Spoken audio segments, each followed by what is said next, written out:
বেশ আলোচিত এবং সমালোচিত একজন ব্যক্তি নাজমুল আহসান কলিমুল্লাহ।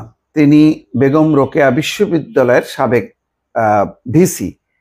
তার পুরো এই ভিসির দায়িত্ব পালন, তারপরে নির্বাচন নিয়ে, রাজনীতি নিয়ে নানা বিশ্লেষণ যথেষ্ট পরিমাণ বিতর্কিত এবং আলোচিত।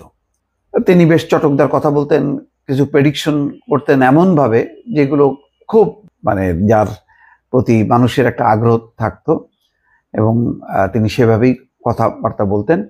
তার ধারাবাহিকতা ছিল না। বিগত 15 বছরে একটা বিশাল সময় জুড়ে তিনি সরকারের এই নির্বাচনের বৈধতা দেওয়ার কাজে এবং ভালো নির্বাচন এই সার্টিফিকেট দিয়েছেন।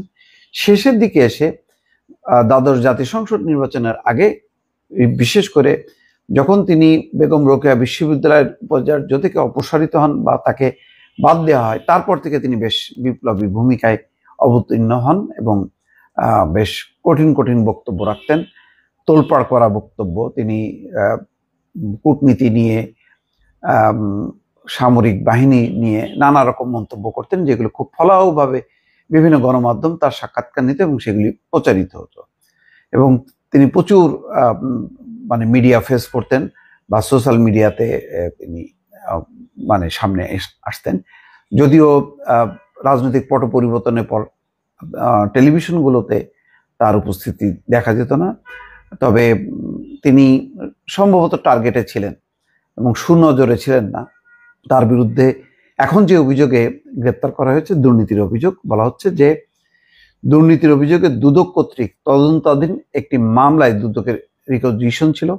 সেটির ভিত্তিতে গোয়েন্দা কার্যক্রমে পরিচালনার মাধ্যমে মোহাম্মদপুরে নিজে বসা থেকে সাবেক ভিসি নাজমুল আহসান কলিমুল্লাহকে গ্রেপ্তার করা হয়েছে দুদকের কাছে। তার হস্তান্তরের বিষয়টি প্রক্রিয়াধীন, অর্থাৎ পুলিশ অ্যারেস্ট করে এখন দুদককে দেবে, দুদক হয়তো তাকে আদালতে পাঠাবে। ডিবি জানায়, সাবেক ভিসি নাজমুল আহসান কলিমুল্লাহকে দুদকের মামলায় গ্রেপ্তার দেখানো হয়েছে। গত 18 জুন বিশ্ববিদ্যালয়ের উন্নয়ন কাজের অর্থ আত্মসাতের অভিযোগে সাবেক ভিসি কলিমুল্লাহ সহ 5 জনের বিরুদ্ধে মামলা দায়ের করে দুদক। আসামিরা হলেন বাকি প্রজেক্টের ইঞ্জিনিয়ার আছেন, ঠিকাদার আছেন।